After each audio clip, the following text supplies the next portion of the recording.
Top stories this week on the WINN Weekender. Arson is reported as the cause of fire at the Navy's Treasury building.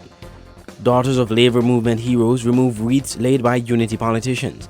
And Bastyr High School has a shift system with the Washington Archibald High School, but not without challenges.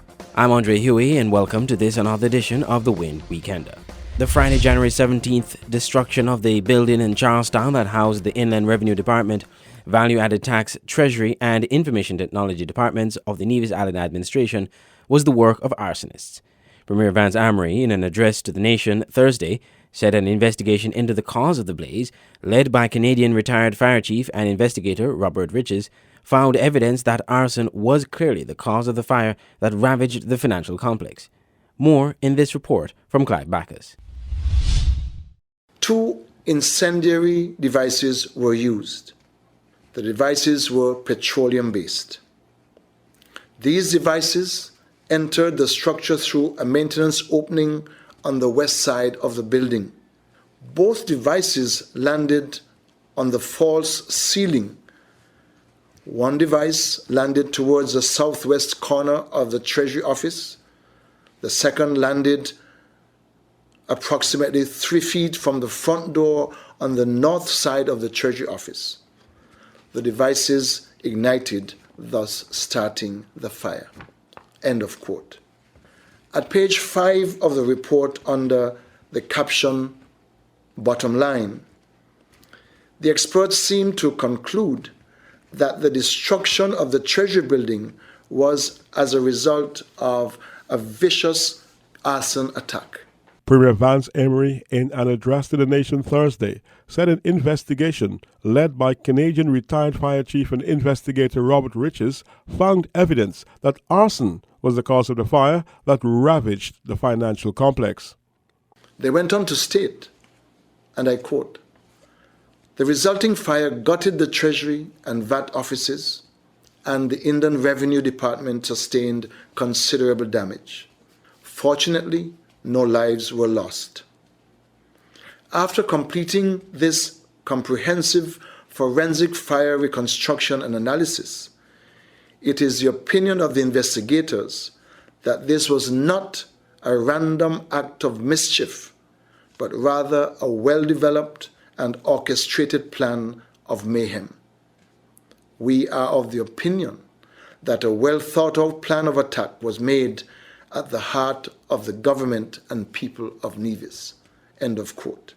And that quote is from the report which the investigators gave to us and which I shall submit to the police. The Nevis Premier accused the federal government of being unwilling to finance an investigation into the fire, leaving it up to the Nevis Island Administration to resolve the matter. The destruction of the financial complex on Nevis came in the wake of an arson attempt at the Organization of American States office in Bastyr and a fire at the Venezuelan embassy that was ruled the work of arsonists. A building owned by opposition politician Lindsey Grant of the People's Action Movement was also burnt to the ground. The annual wreath laying ceremony on Labor Day, Monday, May 5th, took place, but with a different twist this year.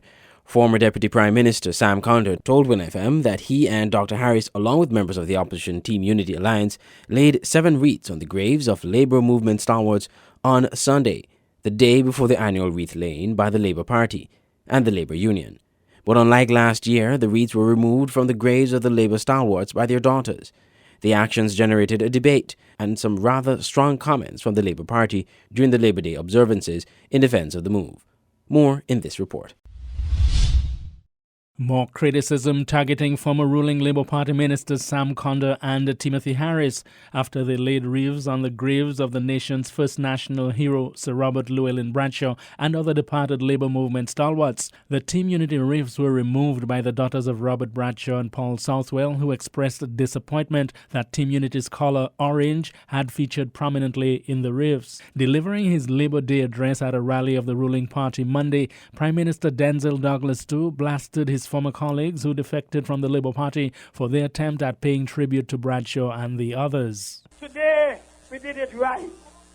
We went to their graveside, to the graves of Bradshaw and Southwell and Fran and Moore and Bryan and Page and Mills and of Lahati, to say thank you to them, to let them know that we remember the struggles, the stress, the disrespect, and the threats that they have endured at the hands of the powerful in this country, because they dared to challenge them. Always at the hands of the powerful, always at the hands of PAM. And Marcella told you, as we moved along this route today, how much they disrespected them, the names that they called them. But today, in mockery and in disdain, they dared yesterday to go to their graves and place orange, and white onto their graves, desecrating their graves. And as Marcella said, it is almost synonymous with the Ku Klux Klan in America going to the graves of people like Martin Luther King. Dr. Douglas also made reference to the significant crowd of supporters that showed up for the Labor Day March on Monday through the streets of Bastille. He told his supporters that he felt reinvigorated and confident that the St. Kitts and Nevis Labour Party will again be successful at the polls. Labour must be kept alive. Labour is alive and well. You've seen the thousands to the streets of Bastille. You saw the thousands standing on the sidelines. You've seen the young people in particular that continue to support us. You've heard the 4 springtime young men who have come forward to carry this movement forward. Labour will never die. Labour will live forever. Live in our heart, in our soul, in our steps, in everything that we do. Labour will be alive, and soon, I say to you, I want Labour to be fully mobilized, because that day is soon to come when Labour will go back to the polls and show who is man from who is boy here in St. Kitts and Nevis. Still to come, the Bastille High School saga persists into the week, with parents and teachers of Washington Archibald High now in the fray.